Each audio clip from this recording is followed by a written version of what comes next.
지난 주간에 예수 동행의 첫 번째 시간으로 예수님 바라보기라는 제목으로 말씀을 나누었습니다. 지난주 말씀을 여러분들이 듣고 한 주간 살아가면서 얼마만큼 예수님을 의식하고 또 예수님을 생각하면서 이렇게 또 살아왔는지 잘 또 적용했는지 궁금합니다. 어떻게 좀 잘 됐습니까? 첫 술에 배가 부른 것은 아닙니다.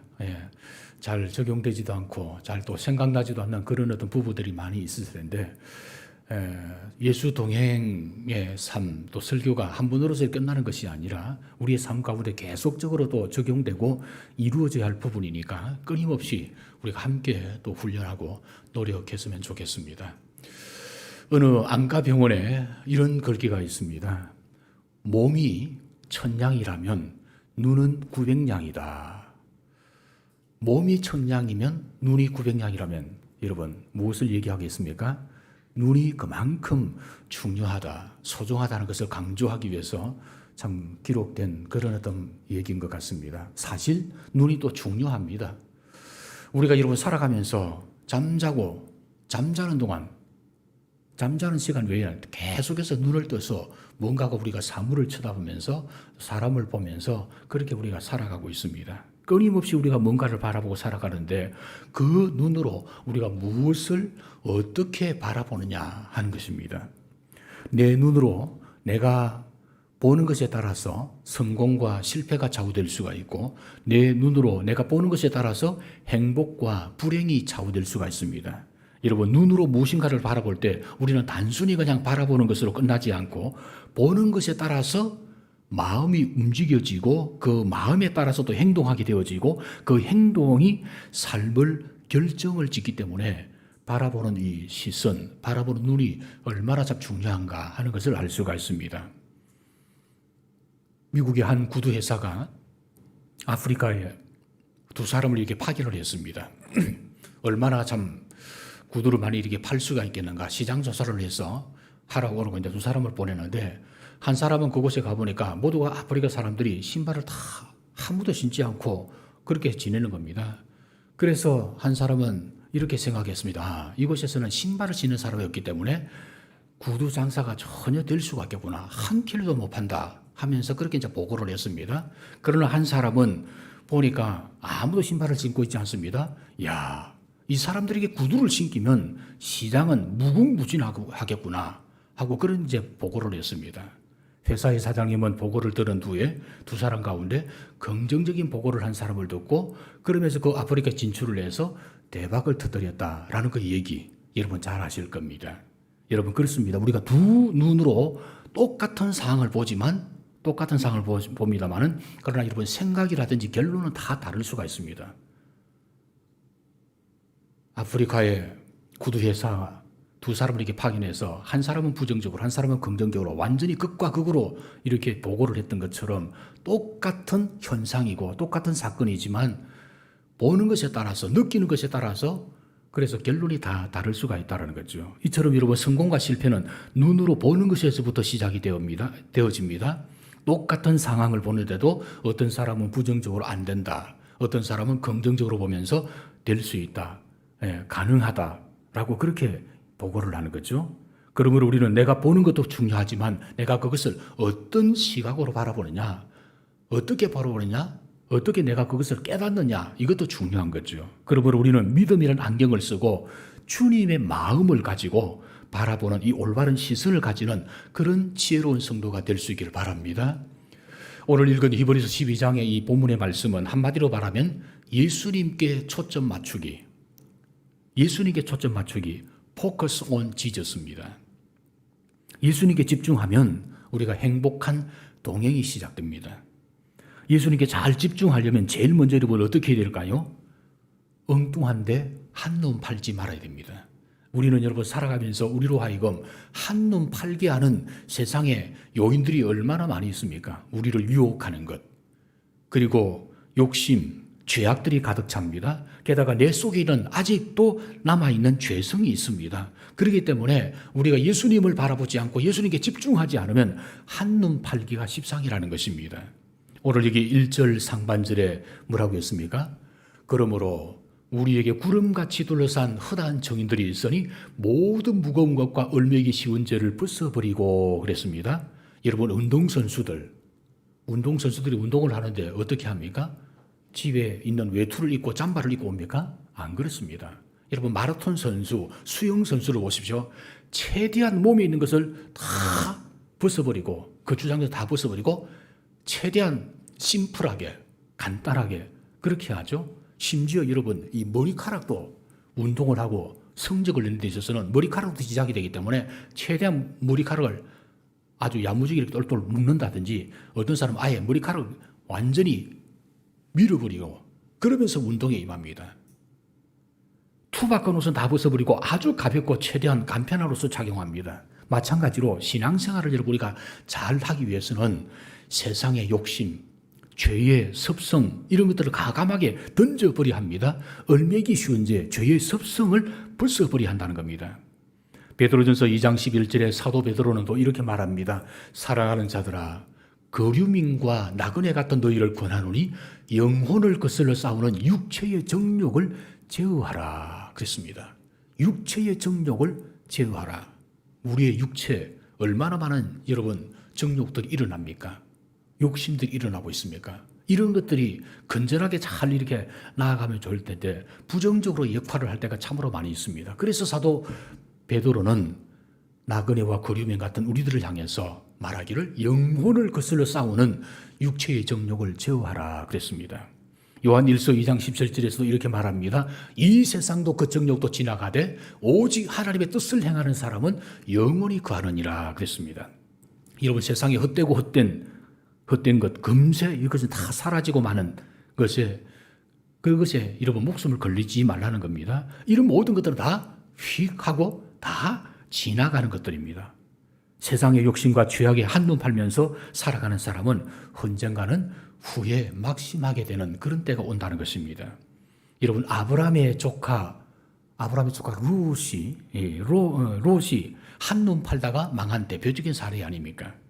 롯은 하나님이 약속하신 땅 가나안 땅을 헌신짝처럼 버립니다. 왜 그랬을까요? 세상의 욕심이 눈이 멀어서, 세상의 욕심이 눈이 멀다 보니까 그렇게 된 것입니다. 안타까운 것은 여러분, 롯이 믿음이 전혀 없는 사람이 아니었다는 것입니다. 롯은 조실 부모하고 외삼촌 밑에서 이렇게 자라면서 어깨너머로 신앙을 배웠고 믿음 생활을 했던 사람입니다. 그러나 세상의 욕심에 한눈 팔다가 죄악의 도성 소돔까지 갑니다. 하나님께 집중하지 못한 것입니다. 마침내 소돔성이 유황불로 심판받을 때에 몸만 겨우 빠져나왔습니다. 폐가 망신을 하죠. 그러므로 우리 또한 한눈 팔지 말아야 됩니다. 신앙생활 하면서 여러분 세상에 한눈 팔다가 하나님의 은혜와 축복을 놓치면 얼마나 안타깝겠습니까? 오직 예수님께 집중하면서 살아가는 우리 모두가 되기를 바랍니다. 예수님께 집중하는 것은 곧 승리하신 예수님을 바라보는 겁니다. 오늘 여기 2절에 나오죠. 믿음의 주요 또 온전케 하시는 이인 예수를 바라보자. 그는 그 앞에 있는 기쁨을 위하여 십자가를 참으사 부끄러움을 개의치 아니하시더니 하나님 보좌 우편에 앉으셨느니라 그랬습니다. 여기서 예수를 바라본다. 영어 성경의 표현을 직역을 한다면 예수님께 눈을 고정시키는 것입니다. Fix our eye on Jesus라고 그렇게 표현하고 있습니다. 예수님께 눈을 고정시키는 겁니다. 우리의 눈을 예수님께 고정시킬 때에 예수님을 늘 의식하면서 생각하면서 살아갈 수가 있는 겁니다. 다시 말해서 우리가 예수님을 의식하고 예수님을 생각하기 위해서는 우리의 눈을 예수님께 고정시켜야 되는 겁니다. 여러분, 이 고정시키기까지의 이 훈련을 할 때 나중에는 의식적으로 우리가 생각하지 않아도 자연스럽게 예수님을 생각하게 되고 저절로 예수님이 떠오르게 되면서 그러면서 우리가 예수님과 함께 살아가게 되는 삶을 살게 되는 겁니다. 우리의 시선을 예수님께 고정시키라 그랬는데 그렇다면 왜 우리가 예수님께 고정시키게 됩니까? 그리고 그 예수님은 어떤 분입니까? 오늘 여기 성경에 예수님은 이렇게 말합니다. 그 예수님은, 우리가 믿는 예수님은 십자가에 못 박혀 죽으셨다가 3일 만에 부활하신 그리고 성천하신 분입니다. 지금도 살아계셔서 하나님 보좌 우편에 계신 분입니다. 한마디로 말하면 승리하신 예수님. 십자가에서 승리하신 예수님을 바라보라. 십자가에 승리하신 예수님을 바라보는 것입니다. 우리는 예수님을 바라보는 삶을 살아야 합니다. 우리의 눈에는 아무 증거 안 보이고 귀에는 아무 소리 안 들리고 손에는 잡히는 것이 없어도 천지와 만물을 창조하시고 우리를 구원하신 이 예수님을 바라보아야 하는 것입니다. 모세가 바로 그런 사람이었습니다. 여러분 300만 이스라엘 백성들을 거느리고 애굽을 떠나 나오는데 바로 왕이 대군을 동원해서 다시 습격에 옵니다. 따라옵니다. 이스라엘 백성들은 피할 길이 없습니다. 군대도 없고 무기도 없는데 어떻게 합니까? 그때 이스라엘 백성들이 아우성을 치죠. 모세 선생님이요. 어디 장지가 없어서 우리를 이렇게 광야로 이끌어가지고 이곳에서 죽게 만듭니까? 우리가 돌아갑시다. 그러나 모세는 오직 하나님만 바라봅니다. 애굽의 병거와 군대들을 뛰어넘어서 천지와 만물을 지으신 하나님을 바라보았던 것입니다. 그때 모세가 했던 유명한 말이 있죠. 출애굽기 14장 13절과 14절입니다. 같이 읽어볼까요? 모세가 백성에게 이르되 너희는 두려워하지 말고 가만히 있어서 여호와께서 오늘 너희를 위하여 행하시는 구원을 보라. 너희가 오늘 본 애굽 사람을 영원히 다시 보지 아니하리라. 여호와께서 너희를 위하여 싸우시리니 너희는 가만히 있을지니라.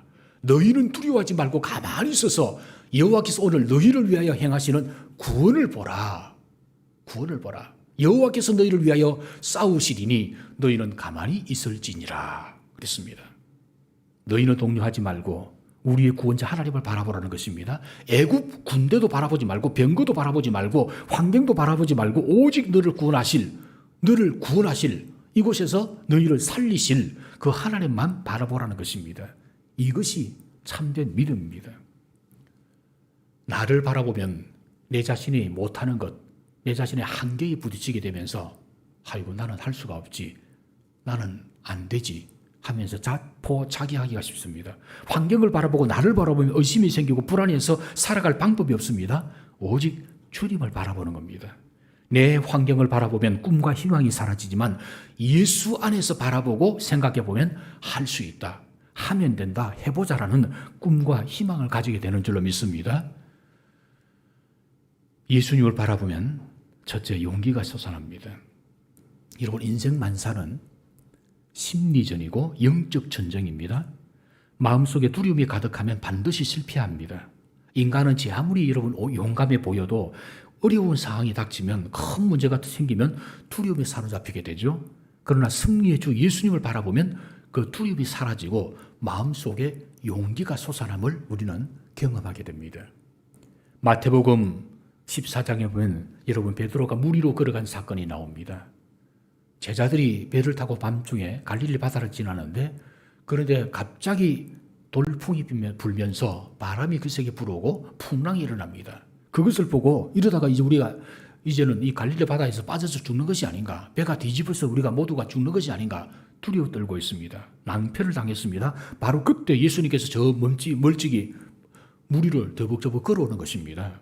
처음에는 유령인 줄 알고 놀랐지만 예수님을 알아보고 베드로가 뭐라고 말합니까? 정말로 당신이 주님이시라면 나도 바다 위를 걸어오게 하소서. 그러니까 예수님께서 오라고 말합니다. 그래서 믿고 바다 위에 발을 내딛었습니다. 저벅저벅 베드로 걸어갔습니다. 신기하게 물 위로 걸어갔습니다. 그런데 잠시 후에 바람이 또다시 이렇게 불면서 바다 물결 풍랑이 일어나니까 그것을 바라보다가 물속으로 빠져들어갑니다. 그때 상황을 이렇게 묘사하고 있죠. 바람을 보고 무서워 빠져가는지라 소리질러 이르되 주여 나를 구원하소서 하니 예수께서 즉시 손을 내밀어 그를 붙잡으시며 이르시되 믿음이 작은 자여 왜 의심하느냐 하시고 배에 함께 오름에 바람이 그치는지라. 여러분 믿음으로 예수님을 바라보았을 때 예수님을 바라보고 저벅저벅 물 위로 걸어갈 수가 있었습니다. 바람을 보는 순간, 풍랑을 바라보는 순간 마음속에 두려움이 생기고 그만 물속에 빠지고 말았습니다. 시선이 중요합니다.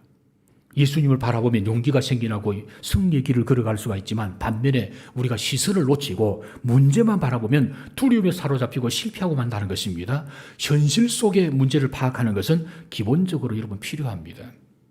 그러나 자꾸 문제만 우리가 바라보면 마음이 그곳에서 사로잡혀서 두려움에 빠지게 된다는 겁니다. 믿음의 사람은 현실의 문제보다는 더 크신 하나님, 위대하고 강하신 하나님을 바라봅니다. 그러므로 여러분 무엇을 집중해서 바라보느냐, 이게 여러분 이게 중요한 거죠. 다시 여러분 출애굽기 14장 홍해 사건을 들어가서 한번 더 보겠습니다. 모세 인트로 이스라엘 백성들이 나왔죠. 애굽에서 나왔습니다. 가나안 땅으로 걸어갑니다. 그 가정 속에서 이제 홍해 바다를 이스라엘 백성들 만나게 되고 바로가 재앙을 통해서 하나님의 재앙을 통해서 하도 재앙을 두들려 맞아가지고 이러다가 내가 죽겠다 싶어서 마지막에 장작 재앙까지 당하지 않습니까? 그래서 할 수 없이 이제 내보냈는데 내보내주고 보니까 아까운 겁니다. 왜? 이 이스라엘 백성들이 지금까지 노예로 살아왔는데 이 노예로서 그 노동력을 잃어버리니까 얼마나 아깝습니까? 그래서 다시 끌어와가지고 노예로 삼으려고 또 뒤쫓아오는 겁니다. 이스라엘이 앞에는 이제 홍해 바다가 가로놓여 있고 뒤에는 애국 군대가 이렇게 쫓아옵니다. 예, 오도 가도 못하는 어떤 신세 아닙니까? 한마디로 말하면 도간에 든 집니다. 그 광경을 보고 백성들이 두려움에 사로잡혀서 울고 불고 난리가 났지 않습니까? 꼼짝없이 죽게 되어졌습니다. 우리를 이곳에 광야로 이끌어내가지고 이 광야에서 죽게 만드느냐고 원망하고 불평했습니다. 백성들은 무엇을 바라보았습니까? 지금 현재의 상황을 바라본 겁니다. 앞에는 홍해 바다가 가로놓여 있고 뒤에는 애국 군대가 쫓아옵니다. 도간에 던지로서 완전히 이제는 죽을 수밖에 없는, 꼼짝없이 또 노예로 끌려갈 수밖에 없는 그런 상황, 현실만 바라보면서 그러면서 불평을 마구 이렇게 쏟아냈던 겁니다. 그러나 모세는 무엇을 바라봅니까? 다시 한번 여러분 출애굽기 14장 13절 뭐라고 말하죠? 모세가 백성에게 이르되 너희는 두려워하지 말고 가만히 있어서 여호와께서 오늘 너희를 위하여 행하시는 구원을 보라. 너희가 오늘 이 본 애굽 사람은 영원히 다시 보지 못하리라. 모세는 무엇을 바라보았죠? 하나님을 바라본 겁니다. 구원의 하나님, 구원의 그 하나님, 위기에서 벗어나게 해주실 그 하나님을 바라보한 것입니다. 백성들은 현재의 어떤 상황, 문제만 바라보면서 아우성을 쳤지만 모세는 하나님을 바라보았습니다.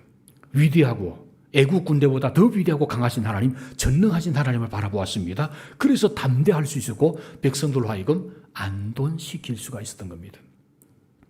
지팡이를 들어서 홍해 바다 위로 내밀자 어떻게 되어졌습니까? 바다가 육지처럼 이렇게 갈라졌습니다. 그리고 백성들은 건너가고 뒤따라오던 애국 군대들은 바다 한 번에 완전히 수장이 되고 말았습니다. 통쾌한 승리였습니다. 여러분, 살아가면서 우리도 괴로움을 당할 때가 있습니다. 힘들 때가 있습니다. 두려울 때가 있습니다. 그럴 때일수록 주님을 바라보라는 것입니다. 말씀과 기도를 통해서 주님을 바라보시길 바랍니다. 그러면 주님께서 우리에게 용기를 주실 것입니다. 그러면 주님께서 우리를 인도해 주실 것입니다. 할렐루야. 두 번째로 예수님을 바라보면 인내함으로 우리는 승리할 수 있다는 겁니다. 누구나가 다 어려움이 있습니다. 중요한 것은 인내할 수 있느냐 없느냐 하는 거죠. 여러분, 인내하면 승리할 수 있고, 그래서 인내하지 못하면 우리는 실패하게 됩니다. 오늘 이게 본문의 2절에 예수님의 인내를 잘 보여주고 있습니다. 예수님의 인내가 소개되고 있죠. 함께 읽어볼까요? 2절. 그는 그 앞에 있는 기쁨을 위하여 십자가를 참으사 부끄러움을 개의치 아니하시더니 하나님 보좌 우편에 앉으셨느니라. 너희가 피곤하여 낙심하지 않기 위하여 죄인들이 이같이 자기에게 거역한 일을 참으신 일을 생각하라 그랬습니다. 예수님은 십자가를 참으셨다 그랬습니다. 인간적으로 보면 도저히 여러분 이해할 수 없는 상황 아닙니까? 그분은 의로우신 하나님입니다. 죄가 없는 하나님입니다. 영광스러운 분이십니다. 그런데 그 당시 여러분 수치와 고난의 상징인 십자가를 지셨으니 얼마나 여러분 기가 막힌 현실입니까? 로마 당국은 보통 살인 강도나 아니면 흉악범, 정치 반역자들 이런 사람들을 십자가에 못 박아 죽였습니다. 그런데 예수님은 가장 비참하게 십자가에 죽게 만든 것입니다. 예수님은 그런 고통과 수치를 당할 이유가 없습니다. 그럼에도 불구하고 당했습니다. 그럼에도 불구하고 예수님께서 당당히 인내할 수 있었던 그 이유가 뭐죠? 그 앞에 있는 기쁨을 위하여, 그 앞에 있는 기쁨을 위하여 그랬습니다. 무슨 뜻입니까? 십자가를 지면 내가 이 피값으로 많은 사람들을 죄에서 구원하고 살릴 수 있다 라고 하는 그것을 생각하면서 온갖 수치와 고통을 다 참아내신 것입니다. 할렐루야. 그러므로 여러분 십자가 주님을 바라보면 우리의 고통과 수치는 아무것도 아님을 알 수가 있습니다. 십자가 그 예수님을 생각하면 우리가 당하는 현실의 고통, 아픔 비교가 안 되는 거죠. 주님이 승리했으니 우리도 승리할 수가 있습니다. 우리에게 중요한 것은 주님을 바라보면서 끝까지 인내하는 것입니다. 주변을 의식하고 휘둘릴 필요가 없습니다. 갈라디아 6장 9절에 우리가 선을 행하되 낙심하지 말지니 포기하지 아니하면 때가 이르매 거두리라 그랬습니다. 여러분, 괴로운 상황 가운데 있습니까? 너무나도 어렵고 힘든 문제가 있습니까? 주님을 바라보면서 조금만 더 여러분 인내하시길 바랍니다. 인내하면 우리는 승리할 수가 있습니다.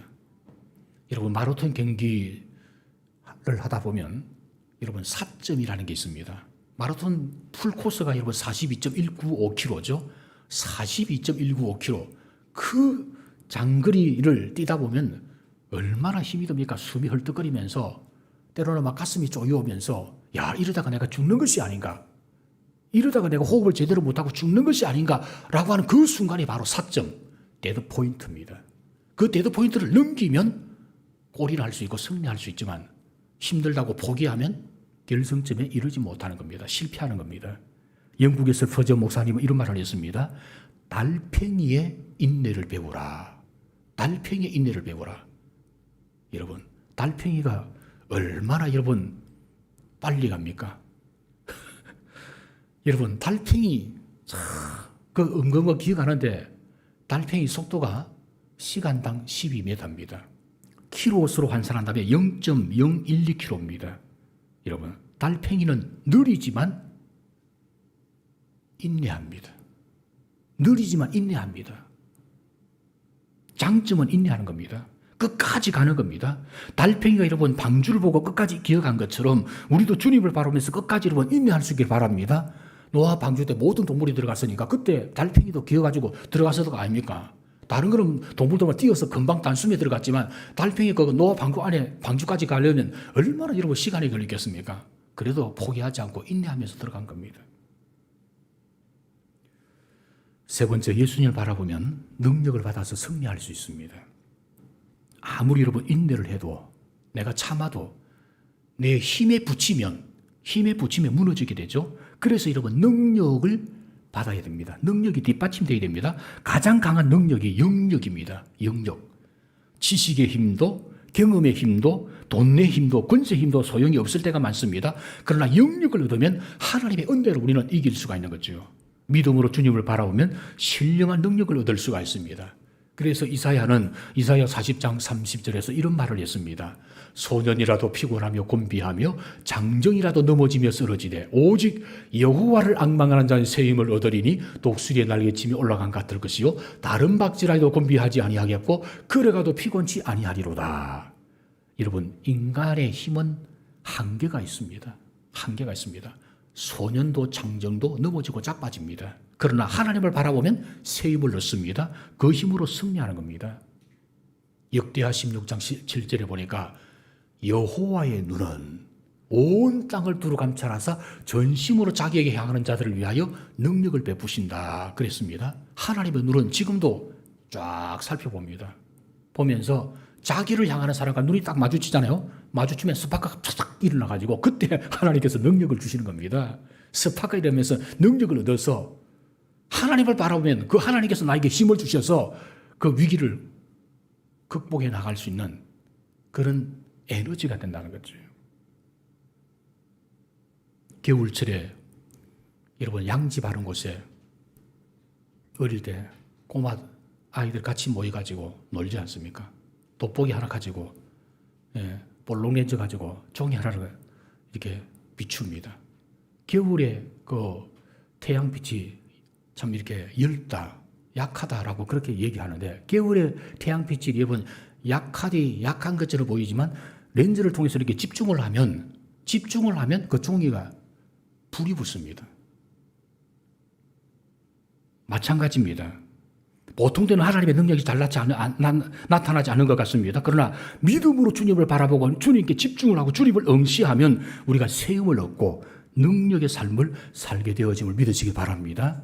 주님을 내가 바라보지 않고 엉뚱한 것을 바라보기 때문에 좌절하고 힘 빠지고 포기하는 경향들이 많지, 우리가 주님을 바라보면 그 주님께서 우리에게 주시는 힘, 영력이 있습니다.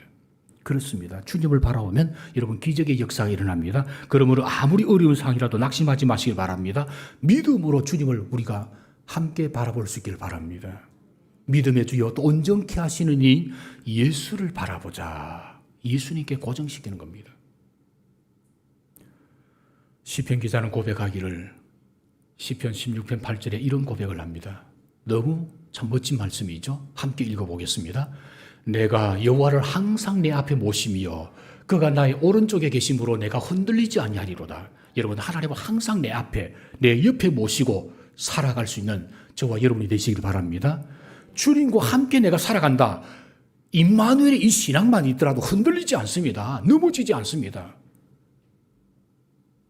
이 신앙은 잠깐 가지고 평소에는 그냥 나 혼자 살아가는 것처럼 나 혼자 밥 먹고 나 혼자 운전하고 나 혼자 일하고 나 혼자 어디를 가고 나 혼자라고 생각한다는 겁니다. 나 혼자가 아닙니다. 이미 성령께서 내 마음에 계시지 않습니까? 주님이 나와 함께합니다. 그 주님을 내 앞에 모시고 내 옆에 모시고 살아감으로 흔들리지 않는 그런 인생을 살아갈 수 있길 바랍니다. 믿음의 선배 여러분 이승복 목사님, 우리 선배 이승복 목사님 항상 오른손은 주먹을 쥐고 다녔답니다. 그러니까 많은 사람들이 저 사람 오른손 장애가 있는가 보네. 손을 못 펴는 사람인가 보다. 주먹을 쥐고 있으니까. 그때 이승복 목사님 말합니다. 나는 장애가 있는 사람이 아니라 주님의 손을 꼭 붙잡고 나는 다니기 때문에 내가 오른손을 쥐고 다닌다고.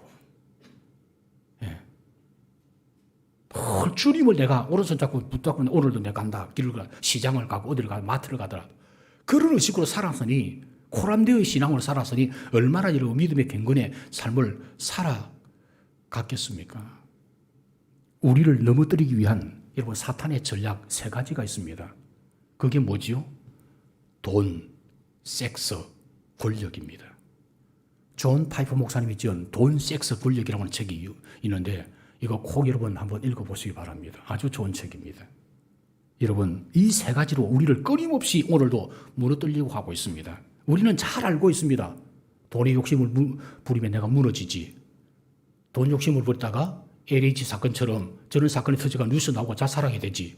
잘 압니다.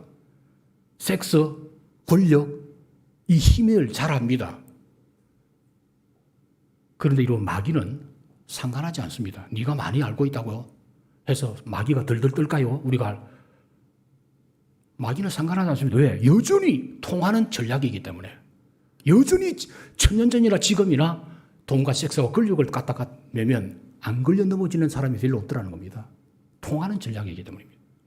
몰라서 여러분 사탄에 넘어지는 것이 아니라 알면서도 우리는 판판이 넘어지고 있습니다. 이게 정말 불편한 진실 아닙니까?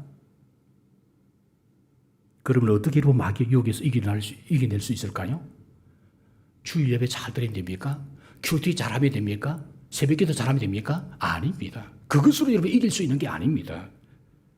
주님을 바라보는 눈이 뜨이고 항상 주님의 임재를 의식할 때에 마귀에게 무너지지 않은 줄로 믿습니다. 할렐루야. 주님을 바라보는 이 시선에서 흐트러지면 안 됩니다. 주님을 바라보는 이 눈이 뜨여야 되고 주님이 나와 함께한다. 이 임재의식을 가져야 한다는 겁니다. 로렌스 형제의 하나님의 임재라고 하는 유명한 책이 있습니다. 이 로렌스라고 하는 사람은 17세기 프랑스 사람인데 행복할 조건이 전혀 없는 사람입니다. 전쟁에 나가서 부상을 당해가지고 장인이 되었습니다. 그리고 38살에 수도원에 들어가서 이제 수사가 되는데 이 사람은 남들의 눈에 띄지 않게 부엌에서 설거지하고 요리하고 밥하는 그런 일들을 했습니다. 그 일들을 30년 동안 요리사로서 부엌에서만 일을 했습니다. 설거지 하는 것 말고는 사람들의 주목을 받는 일이 거의 없었습니다. 그러나 로렌스 형제는 덜 행복했습니다. 왜? 하나님의 임재 안에 살았기 때문에. 그래서 이분은 이렇게 말합니다. 부엌에서 접시를 닦고 설거지하는 것이나 교회 강단에서 설교를 하는 것이나 똑같다, 동일한 것이다. 그 얘기입니다. 맞습니다. 여러분 강단에서 주일날 설교하는 저의 위치나 여러분들이 직장에서 일터에서 일하는 것이나 똑같은 하나님이 주신 하나의 직업, 콜링, 소명입니다. 하나님의 그 사랑에 감격해서 온종일 노래하고 기도하는 심정으로 살아갔습니다. 그러다 보니까 감사와 기쁨이 넘쳤습니다. 그래서 수많은 사람들이 로렌스 형제에 찾아와서 어떻게 하나님의 임재하심에 그렇게 민감하면서 살아갈 수가 있는지 그에 대해서 물었습니다.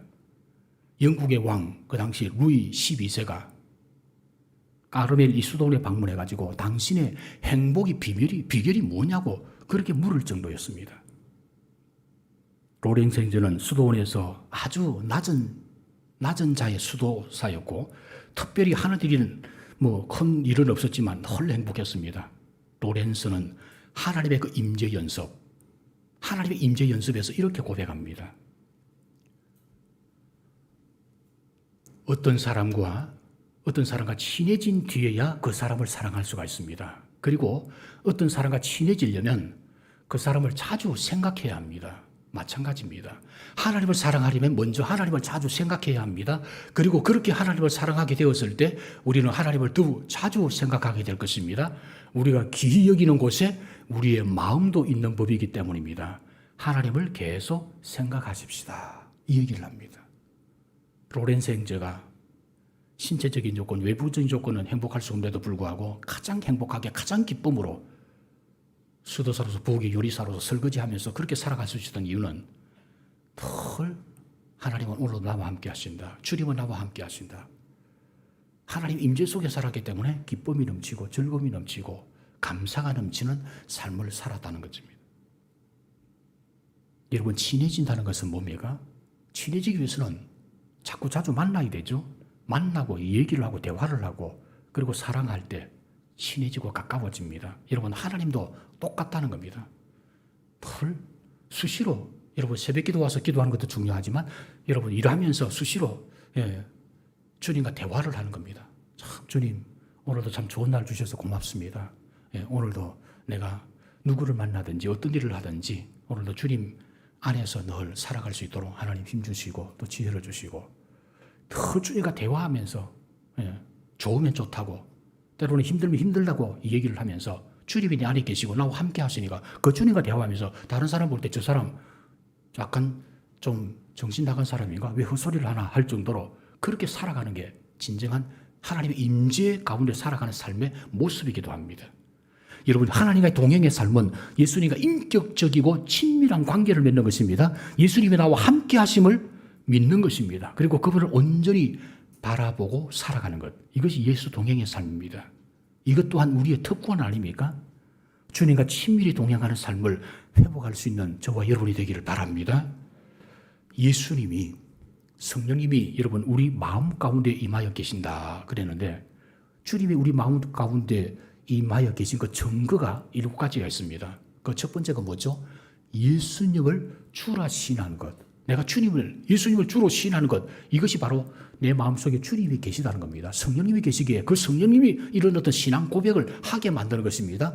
하나님을 아버지라고 고백하는 것도 안 믿는 사람 누구도 교회를 나왔다 할지라도 아직까지 믿음이 들어가 있지 않은 사람은 하나님 아버지라는 말 고백 못합니다. 하나님 아버지라고 고백할 수 있는 것은 성령께서만 고백할 수가 있습니다. 하나님의 은혜를 깨닫게 되는 것, 우리가 서로 사랑하게 되는 것, 마음에 이런 성령의 책망을 느끼는 것. 때로는 내가 잘못했을 때, 실수했을 때 너 왜 그러느냐? 마음의 책망, 양심의 책망이 있죠. 이 모든 것들이 뭡니까? 성령께서 해주시는 것 아닙니까? 그러니까 성령이 내 안에 계시다는 증거라는 거죠. 마음에 하나님을 향한 소원, 하나님의 교회를 위해서 내가 이걸 이렇게 좀 헌신하고 싶다. 이런 걸 내가 좀 충성하고 뭔가가 좀 하나님의 복음을 위해서 일하고 싶다. 이 소원이 있는 것도 성령께서 주시는 겁니다. 무엇보다도 복음을 전하고 싶은 마음, 믿지 않는 가족들을 볼 때, 친구를 볼 때 교회를 이끌고 싶고 전도하고 싶은 것, 이 모든 것들이 바로 성령이 내 안에 계신 증거인 줄로 믿으시기 바랍니다. 그러므로 여러분 이미 예수님은 성령님 우리 마음 가운데 계십니다. 할렐루야. 그분을 여러분 의식하면서 살아가자는 거죠. 너무 우리는 의식하지 않은 채 예수님은 오늘부터 빠이빠이 하고 내일부터는 그냥 나 혼자 여러분 출근하고 일하고 그게 아니라 주님과 함께 살아가는 계속해서 아직 훈련이 안 됐으니 그래서 좀 의식적으로 우리가 훈련하자. 훈련해야 저절로 이렇게 그냥 시시되도록 수시로 그냥 주님이 생각나고 주님 그 임재 가운데서 살아갈 수 있도록 훈련을 해보자는 거죠. 이게 여러분 성화의 삶을 살아가는 것이고 하나님의 자녀된 우리의 모습입니다. 어느 집회 가서 은혜를 받고 3박 4일 은혜 받고 TD 가서 은혜 받고 무슨 수련회 가서 은혜 받고 은혜 받으면 확 뜨거워가지고 그때는 한 몇 달 동안은 쭉 가다가 몇 달 동안 쉬어져 원래대로 돌아간다? 비정상 아닙니까? 그것보다 더 중요한 것은 매일매일 주님을 바라보면서 주님의 은혜를 사모하면서 주님과 대화하면서 살아가는 이게 굉장히 중요한 겁니다. 찬송가 407장에 보니까 가사를 보니까 이런 가사가 나옵니다. 구주와 함께 나 죽었으니 구주와 함께 나 살았도다. 영광의 그날이 이르도록 언제나 주만 바라봅니다. 언제나 주는 날 사랑하사 언제나 새 생명 주시나니 영광의 그날에 이르도록 언제나 주만 바라봅니다. 언제나 주만 바라봅니다. 언제나 여러분 주님만 바라봄으로 주님이 나와 함께 하심을 확인하고 주님의 임재를 경험하고 주님의 세미한 음성을 듣고 주님의 인도하심을 받는 복된 삶이 되기를 주님의 이름으로 축원합니다. 오늘 이 말씀을 생각하고 이 가사를 생각하면서 찬송가 407장 하나님 앞에 우리가 찬송을 부르면서 예물을 드리겠습니다.